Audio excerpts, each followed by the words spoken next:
이 시간에는 우리 옆에 있는 분들과 반갑게 인사를 나누고 축복의 시간을 갖겠습니다. 사랑합니다. 축복합니다.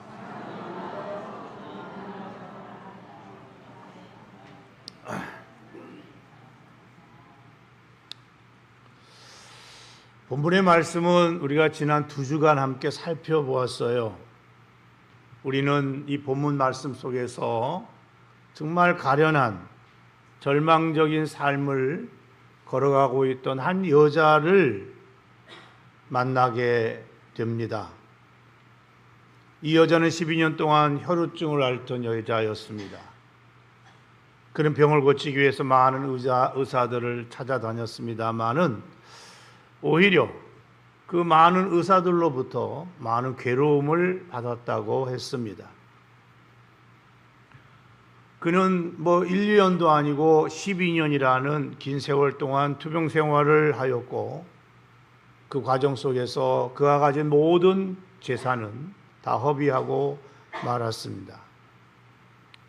그 과정 속에서 몸이 좀 회복되었으면 좋았겠지만 이렇게 투병 생활하고 온갖 치료를 다 받으며 재산을 다 허비할 정도로 수고했지만 성경에는 이렇게 말합니다. 병이 더 중하여졌다고 말입니다. 이 여인이 이 절망적인 상황 속에서 예수의 소문을 듣게 되었고 여인은 예수님께 조용히 다가가서 예수의 옷자락을 만짐으로 고침을 받았다는 것이 성경이 우리에게 이야기하고 있는 말씀입니다.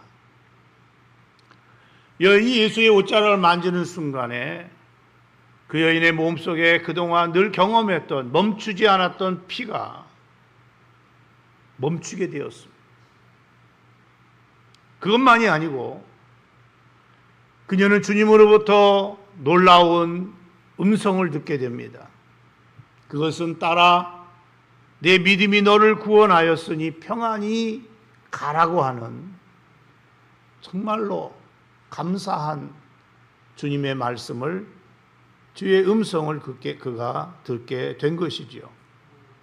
이 여인은 육체의 질병만이 아니고 그 영혼까지 구원을 받게 됐고 그녀는 지금까지 자신은 저주받은 자처럼 생각했지만 저주받은 여자가 아니고 주님으로부터 하나님의 딸이라는 하나님의 사랑하는 딸이 되는 이런 축복도 그는 받게 되었습니다.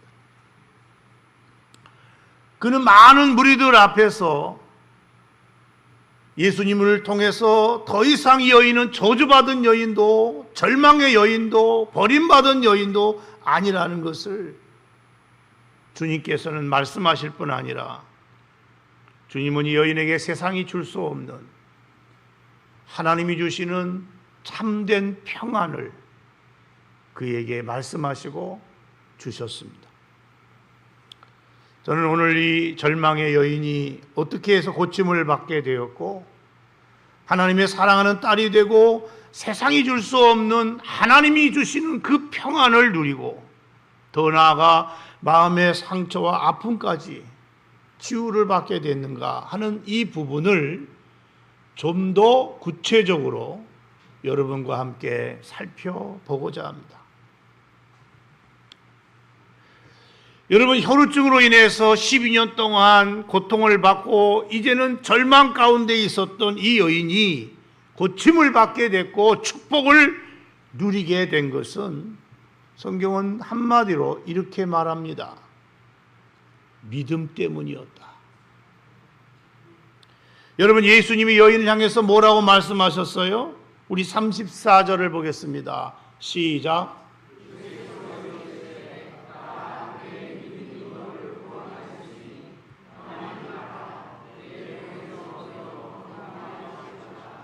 주님은 여인에게 이렇게 말했습니다. 내 믿음이 너를 뭐 했다고요? 구원했다는 거예요. 예수님께서 이렇게 말씀하신 것을 보게 되면 이 절망의 여인이 믿음으로 말미암아 고침을 받았다는 것을 알 수 있어요. 그녀의 믿음이 그녀를 고치게 만들었다는 것을 우리는 알 수가 있어요. 그녀는 믿음으로 말미암아 하나님의 자녀가 됐고, 믿음으로 말미암아 그녀의 그 아픔과 상처가 치유를 받게 됐고, 믿음으로 말미암아 이 여인은 세상이 줄 수 없는 하나님이 주시는 그 평안을 누릴 수 있게 되었다는 것입니다. 그녀가 예수님 앞에 나올 때 그냥 나온 게 아닙니다. 믿음을 가지고 나왔다는 것이죠. 그렇다면 오늘 우리는 여기서 한 가지 생각해 볼 것이 있습니다. 여인이 예수님 앞에 나올 때에 믿음을 가지고 나왔다면, 믿음을 품고 나왔다면, 우리도 하나님 앞에 나올 때에 반드시 믿음으로 나아가야 될 줄로 믿습니다.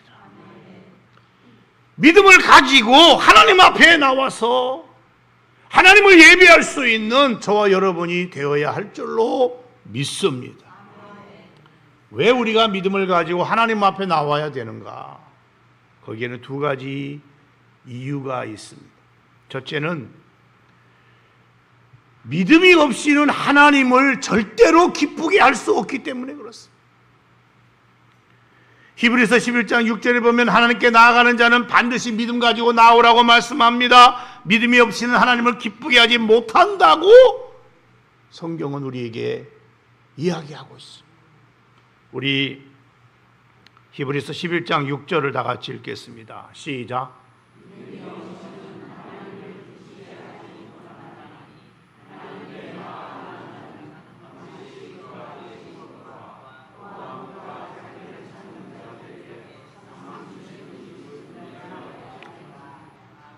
하나님께 나아가는 자는 어떤 믿음을 가져야 된다는 거예요? 하나님은 살아계신다는 것을 믿어야 되고, 자기를 찾는 자들에게 상 주시는 분이라는 것을 믿고 하나님 앞에 나와야 된다. 그 믿음을 가지고 하나님 앞에 나올 때에 그 믿음을 보시고 하나님이 기뻐하신다는 거예요. 사랑하는 성도 여러분, 우리가 하나님을 기쁘게 할 수 있는 것은 다른 거 아니에요. 믿음이에요. 우리 하나님은 사람을 평가할 때에 뭘 가지고 평가하시는 줄 아십니까? 믿음을 가지고 평가하십니다. 믿음이 있느냐? 믿음이 없느냐? 믿음이 크냐? 믿음이 적으냐? 이것을 가지고 여러분 사람을 평가하시는 분이 하나님이십니다.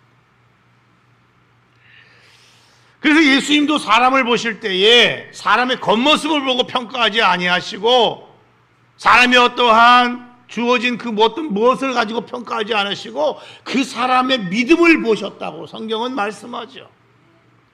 마가복음 2장에 보니까 어느 날 예수님이 가버나움의 한 집에 계셨는데, 한 중풍병자가 4사람의 친구에 의해서 예수님께 실려오게 돼요. 막상 도착했는데 너무나 많은 사람들이 그 집을 에워쌌고 비켜주질 않는 거예요. 도저히 이 중풍병자 친구를 예수님께로 모시고 갈 수가 없어요. 그들이 생각합니다.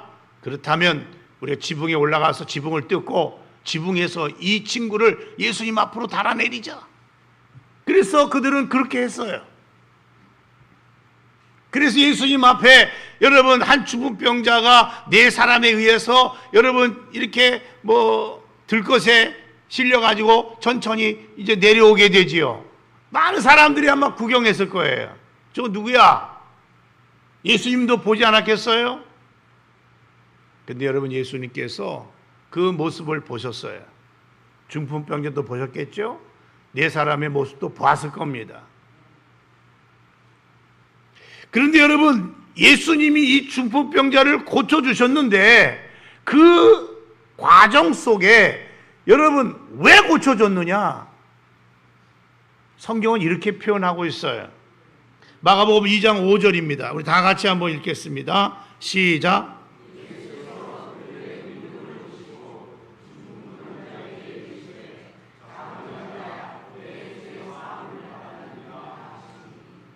중풍병자에게 죄사함을 받았다, 일어나 걸어라 하면서 고쳐주셨는데 예수님께서 중풍병자를 보시고 고친 게 아니에요.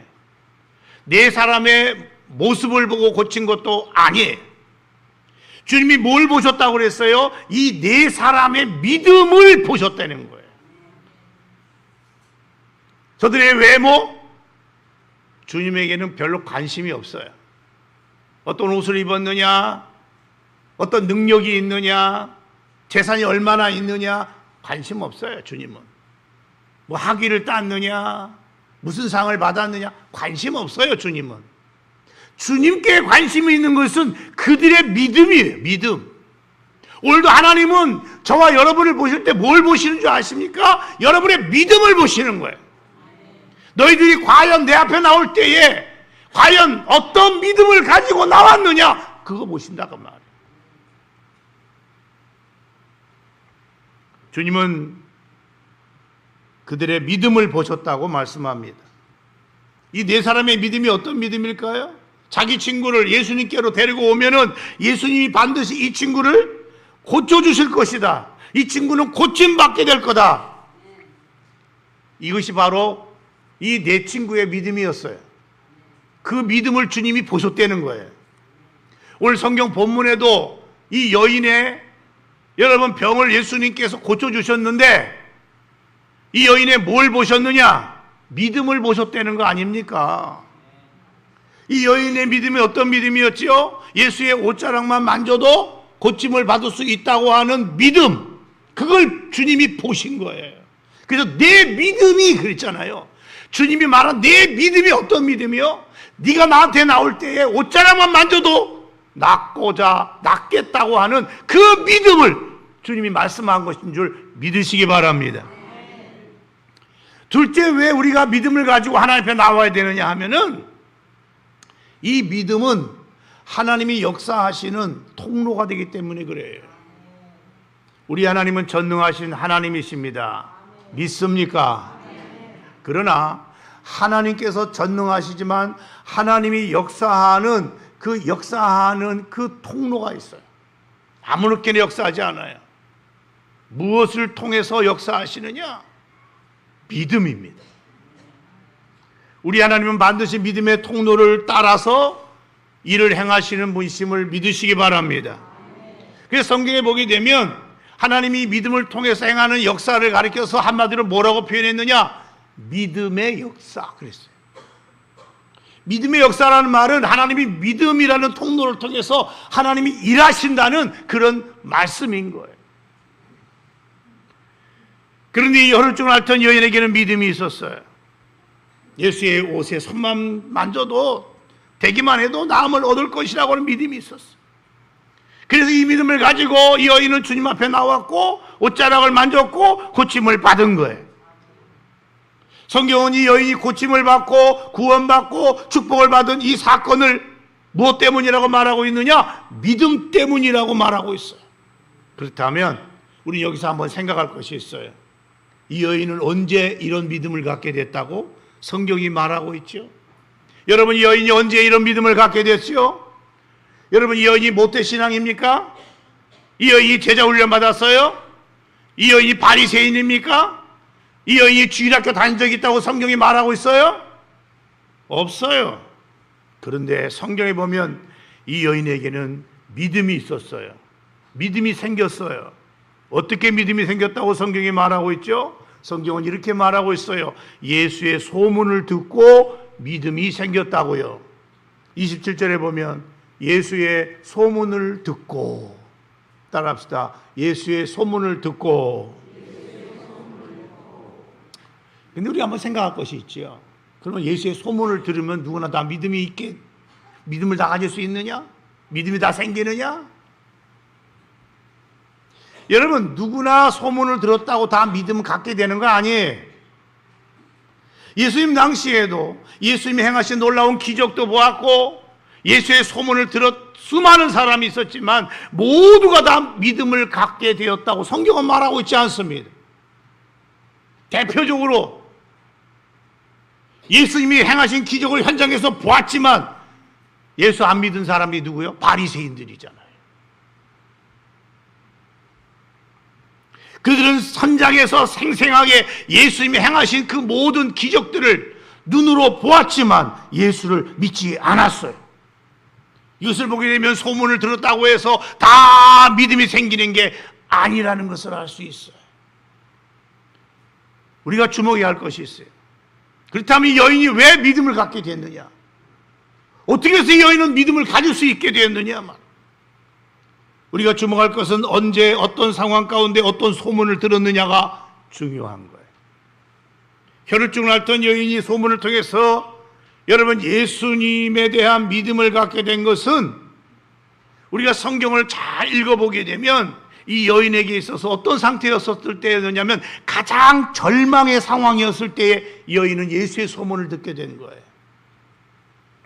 26절을 다 같이 한번 읽겠습니다. 시작.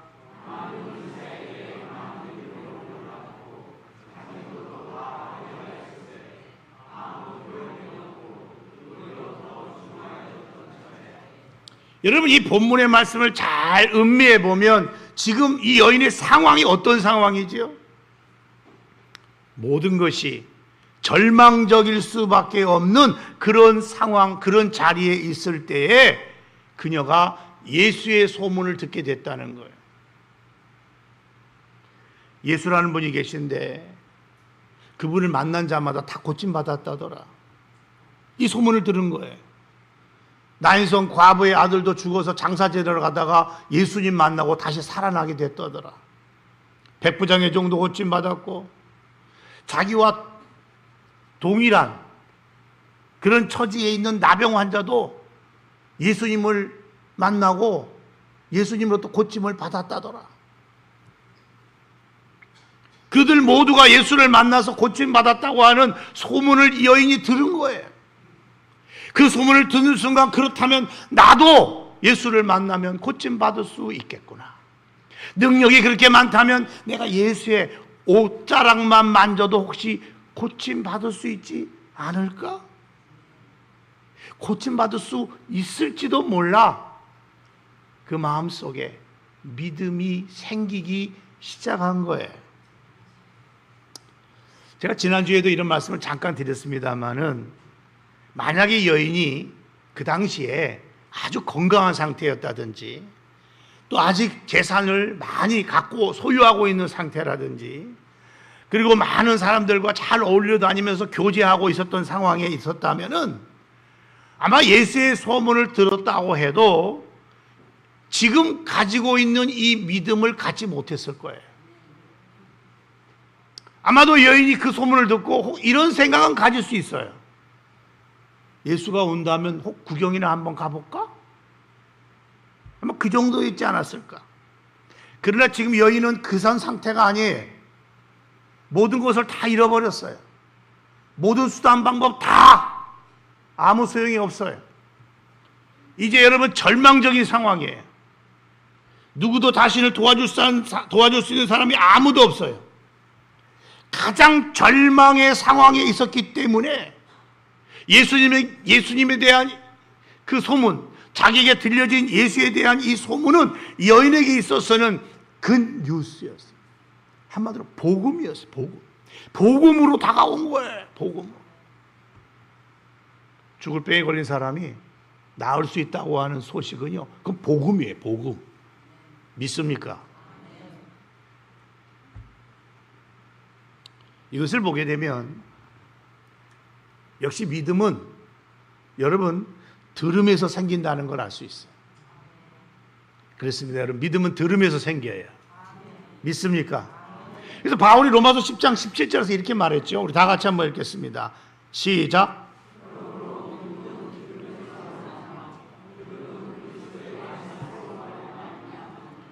분명히 성경은 말하고 있어요. 우리의 믿음은 하나님 말씀하고 있는 이 믿음은 들음에서 나는데 뭘 들어야 된다고요? 그리스도의 말씀이라고 그랬어요.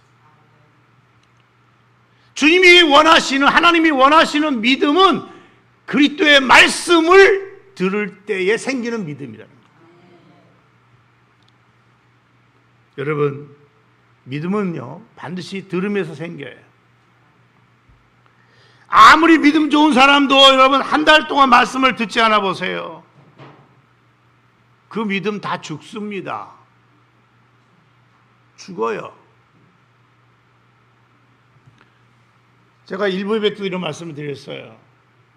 제 목양실에는 우리 집사람이 갖다 놓은 난 같은 화분이 있어요. 몇 개가 있어요. 그 한꺼번에 모아놓아가지고 제 원탁 테이블 가운데 이렇게 놨어요.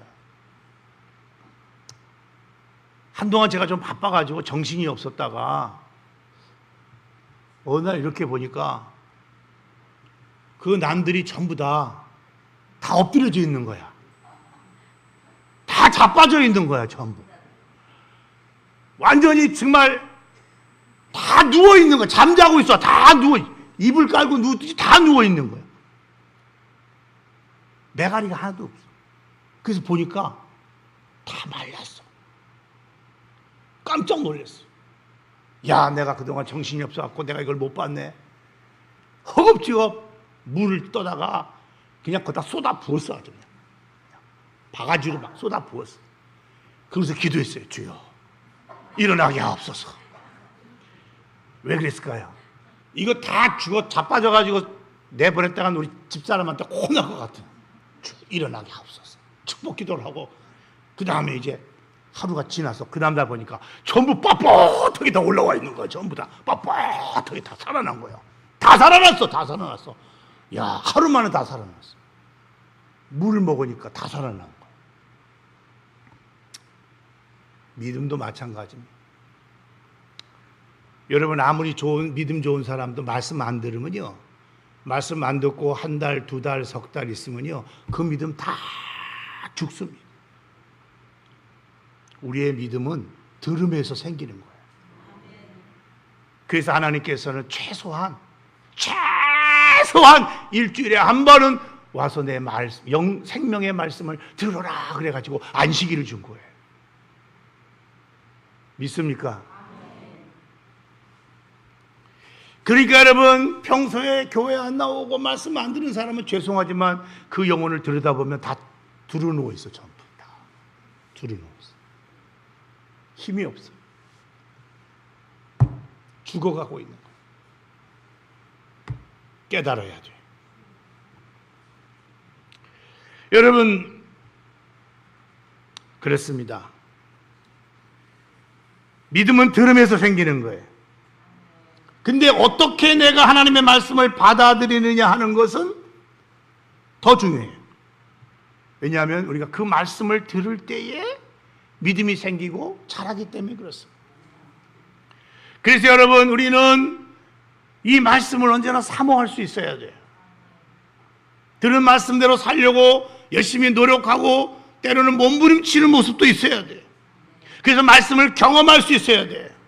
그러면 어느 순간 나의 믿음이 아름답게 성장하게 될 줄로 믿습니다. 이 절망의 여인, 예수의 소문을 듣고 들음으로 말미암아 그의 믿음이 시작됐어요. 28절을 우리 한번 다 같이 읽겠습니다. 시작.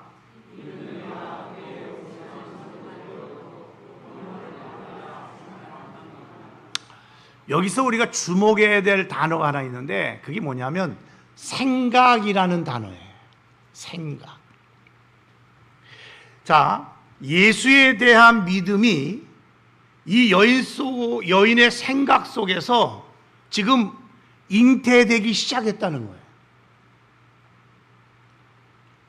예수의 소문을 들었을 때에, 아, 나도 예수님의 옷자락만 만져도 고침받게 되지 않을까?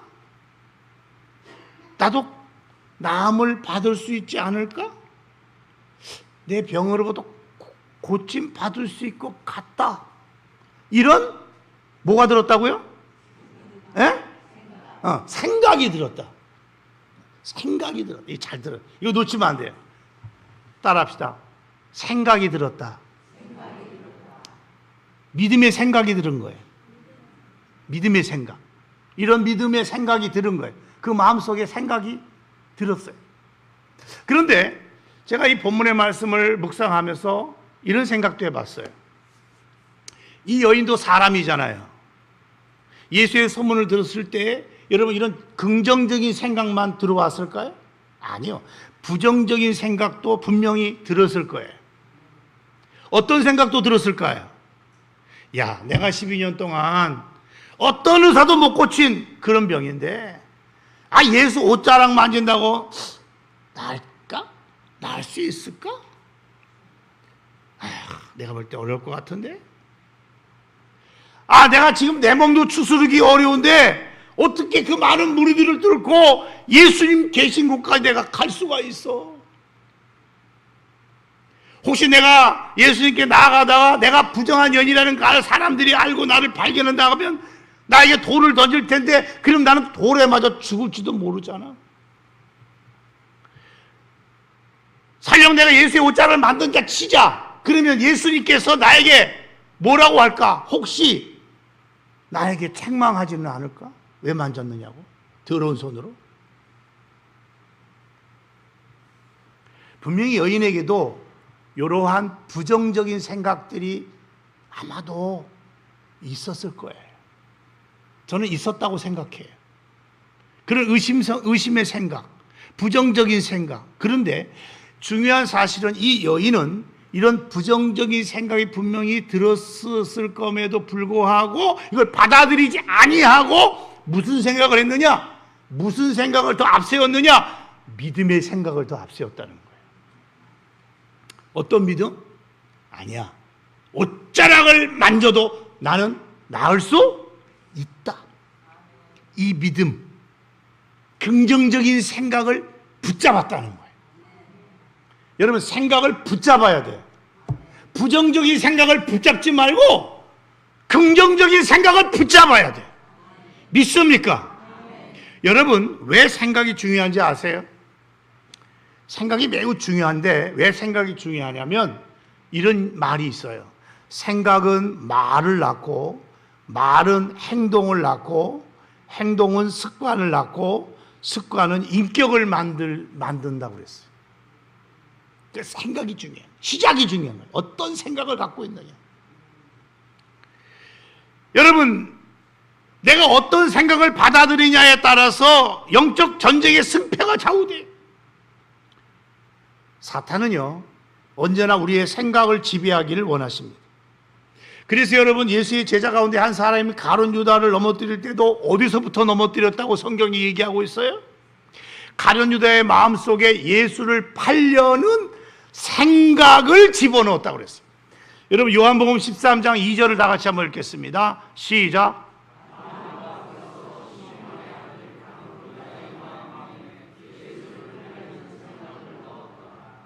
여러분, 가룟 유다의 마음에 예수를 팔려는 생각을 이 사단이 집어넣으니까 가룟 유다가 그 생각을 가지고 그것을 행동으로 옮기기 뭐했다? 시작했다는 거죠. 여러분, 사탄이 우리를 넘어뜨릴 때 가장 먼저 하는 일이 뭐라고 여러분 생각하십니까? 그것은 여러분의 생각 속에서 역사하는 것입니다. 여러분의 생각을 사단이 점령하는 것입니다. 여러분, 긍정적인 생각, 신앙적인 생각, 이렇게 여러분 모든 상황을 판단하지 못하도록 우리의 생각과 판단력을 흐리게 만드는 것이 누구냐? 사단이에요. 그래서 사단이 우리 생각이 들어오게 되면 여러분, 우리는 어떤 생각에 사로잡히게 되냐면은 나는 이제 끝났구나. 절망적이네. 이제 소망이 없어. 이제는 포기할 수밖에 없다. 이런 여러분 부정적인 마음을, 그런 생각을, 여러분 그런 행동을 우리가 취하게 되는 거예요. 생각에 사로잡혀가지고.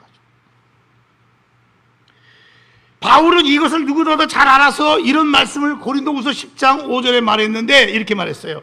하나님 아는 것을 대적하여 높아진 것을 다 무너뜨리고 모든 생각을 사로잡아 그리스도에게 복종하게 하니.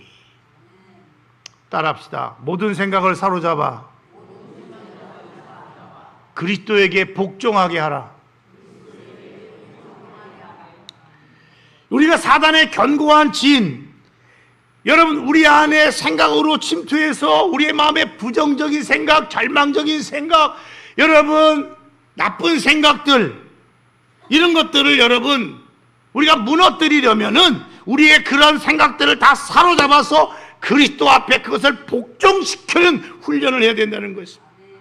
우리가 살아갈 때에 여러분 많은 생각들이 우리에게 들어오지 않습니까? 어떤 때는 음란한 생각도 들어오고 불안한 생각도 들어오고 미우는 생각도 들어오고 분노의 생각도 들어오고 탐욕의 생각도 들어오고 불안한 생각도 들어오고 두려운 생각도 들어오고 다양한 여러분 우리를 파멸시키고 우리를 공포 속에 몰아넣고 여러분 우리의 의지를 꺾어버리는 이런 생각들이 우리에게 얼마나 많이 우리의 삶 가운데 여러분 들어옵니까? 사탄이 여러분 우리의 생각 속에 그런 생각들을 자꾸 집어넣습니다. 그런데 여러분 그럴 때에 그 생각을 받아들이지 말라는 거예요. 아니 그 생각들을 다 사로잡아서 예수 그리스도 앞에 내놓고 그 앞에 복종하라는 거예요.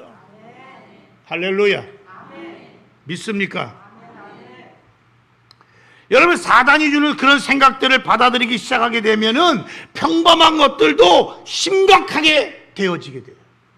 아무것도 아닌 것이 굉장히 여러분 심각하게 그것을 받아들일 수밖에 없는 그런 결과를 초래하게 돼요. 내가 생각하면은 평범한 일인데 너무 심각하게 받아들여서 밤새도록 그것 때문에 낙심하고 고민하고 괴로워하고 여러분 그런 일들이 생긴다는 거예요. 그 템플 감독이라는 분이 이런 말을 했더라고요. 당신의 생각을 당신의 감옥으로 만들지 말라 그랬어요. 여러분 사단이 하는 일이 이런 거예요. 우리의 생각 속의 역사에서 수많은 근심과 염려로 가득하게 하고 그래서 그것 때문에 잠을 이루지 못하게 하면서 나의 생각을 내 감옥으로 만들어 버린다는 거예요. 그래서 내가 스스로 그 감옥에 갇혀버리는 거예요. 우리의 영적 전쟁뿐만 아니라 우리 일상적인 삶에도 생각이 참 중요해요. 왜 그런지 아세요? 생각이 그 사람의 운명을 좌우하기 때문에 그렇습니다. 생각이 그 사람의 행복과 불행을 결정하기 때문에 그런 거예요. 내 인생이 행복하다고 생각하면 행복한 인생이 되지만 내 인생이 불행하다고 생각하면 그 사람은 불행한 인생이 되고 마는 거예요. 여러분 생각에 따라서 우리의 행복과 불행이 결정돼요. 그래서 성경에 보면 이렇게 성경은 우리에게 말씀하고 있어요. 인생은 생각의 결과다 그랬어요. 예레미야 6장 19절을 다 같이 한번 읽겠습니다. 시작.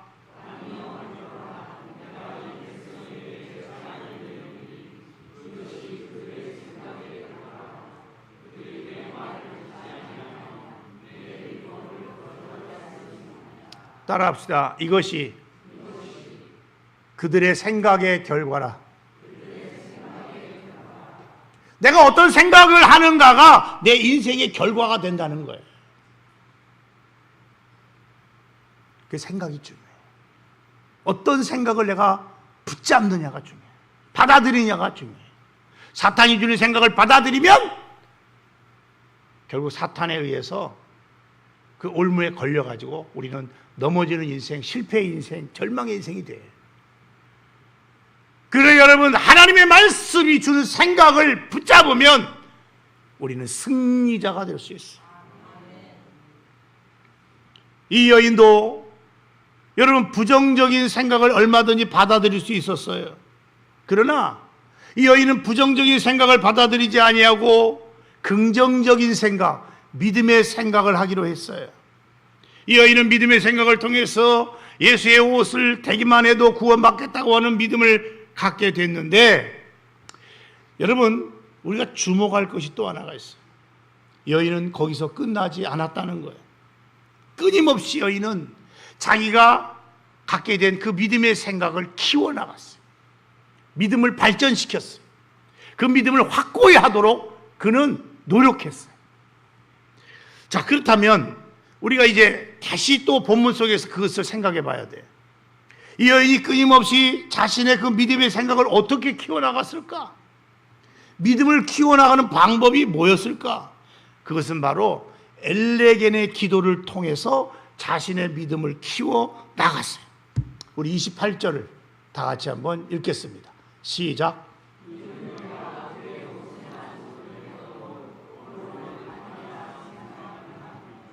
생각 함일러라. 함일러라. 이 함일러라는 이 말은 헬라어로 뭐라고 되어 있냐면 엘레겐이라고 되어 있어요. 그 엘레겐이라는 말은 구체적으로 어떤 의미를 갖고 있냐면 중얼중얼거리다 그 뜻이에요. 여러분, 그 말을 입에서 자꾸 뭐 했다는 거예요? 중얼중얼거린다는 거예요. 이런 말과 상당히 비슷한 개념의 말이 뭐냐면 묵상이라는 말이에요. 묵상. 예? 여러분, 소가 여러분 음식을 먹으면서 그 자꾸 뭐 하죠? 되새김질 하는 거예요. 이게 엘레겐이에요. 자꾸 그것을 뭐 한 거예요? 반복하는 거예요. 자꾸 얘기하는 거예요. 자꾸 말하는 거예요. 자꾸 선포하는 거예요. 믿습니까? 이걸 엘레겐이라고 해요. 엘레겐. 그러니까 여인은 예수의 소문을 듣고 나서 자신의 생각 속에 들어왔던 그 긍정적인 생각, 옷만 만져도 나을 것이라고 하는 이 믿음을 그 입을 통해서, 엘레겐의 기도를 통해서 계속해서 반복하면서 말하고 또 말하고 또 말하고 또 말하고 또 말하고, 아무리 말해도 듣지를 못하고 깨닫지 못하는 성도가 되면 안 돼. 그러면 아멘 소리 좀 하면 안 돼. 목사야 너는 떠들어라. 나는 아멘이 안 된다. 그러면 안 되는 거야. 여러분, 이 여인이 계속해서 한 번 생각으로 끝인 게 아니고 예수의 옷에 손만 만져 나을 거야. 나도 나을 수 있어. 난 가서 언제 만져야 돼. 내가 어디서 예수의 손 언제 나을 수 있는데, 그래. 빨리 만져야 되겠지? 여러분, 이거 자꾸 여러분 말을 했다는 거예요. 기도했다는 거예요. 중얼거렸다는 거예요. 화장실에 갈 때도 그 말을 하고, 잠잘 때도 끊임없이 이 엘레겐의 기도를 드렸다는 거예요. 여러분, 제가 방언의 은사를 받을 때 제가 제 친구가 방언하는 것을 보고 한마디로 충격을 받았어요.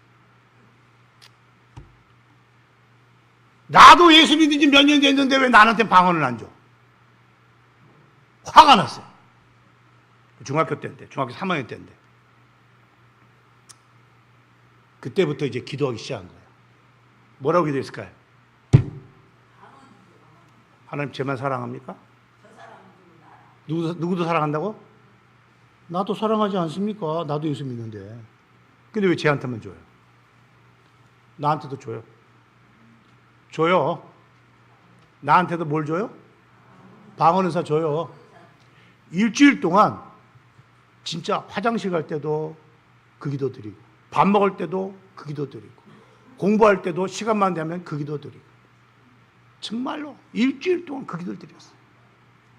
그리고 D-Day 날 일주일 동안 그 기도를 드리고, D-Day 날 산에 올라가서 기도할 때 하나님 방언의사를 주시더라고요. 이게 엘레겐의 기도예요. 믿음을 가지고 계속해서 간구했던 그 기도. 하나님이 주시는데요, 보통 일반적으로 방언 받으면 따다다다다다다 똑같은 반복하고 그러잖아요. 전 처음부터요 유창하게 방언했어요.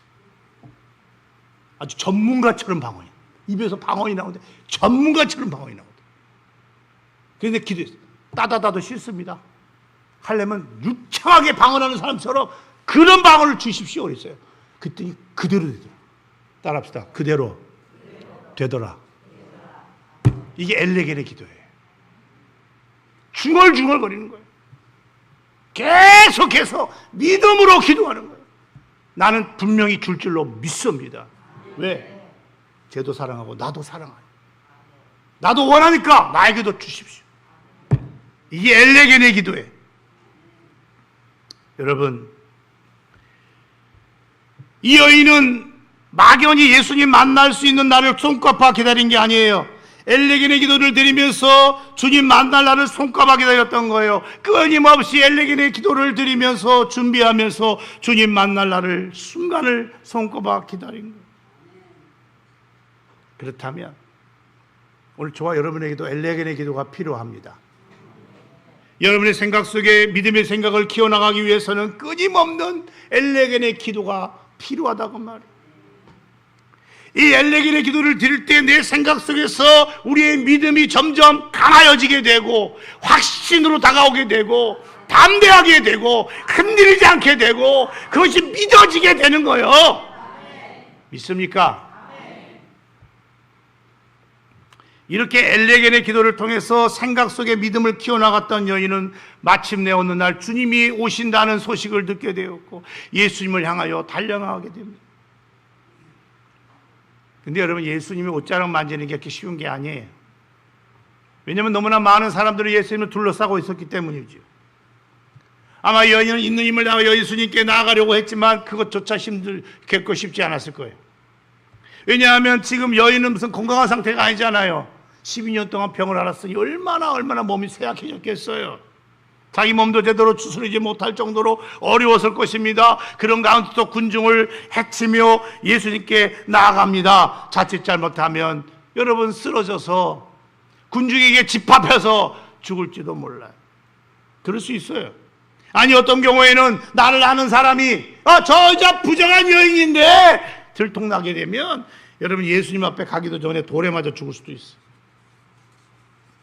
하지만 여인은요, 오직 한 가지만 바라봤어요. 죽으면 죽으리라는 믿음을 가지고 있는 힘을 다하여 예수님께 다가갔어요. 마침내 두렵고 떨림으로 예수의 옷자락을 만지는 순간 여러분 기적이 일어난 걸 믿으시기 바랍니다. 이 여인의 믿음은 그저 바라만 보는 믿음이 아니었어요. 단순히 기도만 하고 있고 앉아있는 믿음이 아니었어요. 이 여인의 믿음은 믿은 대로 행동하는 믿음이었어요. 그렇다면 한번 이 여인과 우리를 한번 비교해 봅시다. 혹시 우리는 기도하고 앉아만 있을 때가 많지 않을까요? 성경은 말합니다. 믿음은 행동으로 나타나야 된다고, 행동으로 표현돼야 된다고. 행함으로 표현되지 않는 믿음은 진정한 믿음이 아니라고 말하고 있잖아요. 그래서 야고보 장로는 말합니다. 영혼이 없는 몸이 죽은 것 같이 행함이 없는 믿음은 죽은 것이다. 이제 말씀을 맺습니다. 이 절망의 여인이 예수의 옷자락을 만지고 고침만 떴던 그날에 그 현장에는 이 여인만 있었던 게 아니에요. 31절에 보면은 애워싸 미는 것을 보시며 라는 표현이 나오죠. 수많은 사람들이 예수님의 몸과 옷자락을 만졌음을 알 수가 있습니다. 근데 이상하게 여인만 고침을 받았어요. 왜 여인만 고침을 받았을까요? 왜 여인에게만 하나님의 능력이 임했을까요? 그것은 이 여인만이 오직 예수님만의 믿음을 가지고 나왔기 때문에 그렇습니다. 다른 많은 사람들은 호기심을 가지고 구경꾼으로 나왔잖아요. 오늘 아니면 다음을 기약하는 마음으로 나와서 예수의 옷을 만졌어요. 그러나 이 여인에게 있어서는 그날 그 시간이 마지막 희망이었습니다. 예수 그리스도는 그녀에게 마지막 희망이었어요. 이 여인에게는 예수 그리스도 외에는 없었어. 오직 예수만이 유일한 희망이었어요. 오직 예수만이 나를 고칠 수 있다고 하는 이 믿음을 가지고 나왔기 때문에 하나님은 예수님을 통해서 이 여인에게 큰 은혜를 베풀어 주신 것입니다. 우리 중에도 분명히 이 여인과 같은 상황 가운데 있는 분들이 있을 수 있다고 저는 생각해요. 우리의 삶 가운데서도 그러므로 엘레겐의 기도가 필요한 사람이 분명히 있을 것입니다. 그렇다면 우린 여인처럼 엘레겐의 기도, 긍정적인 믿음으로 드리는 기도, 소망을 담은 역전의 이 기도를 통해서 승리를 경험하는 놀라운 은혜가 오늘 이 말씀을 듣는 저와 여러분의 삶 가운데도 있어지기를 주님의 이름으로 축원합니다. 축원합니다. 축원합니다. 우리 한번 기도하겠습니다.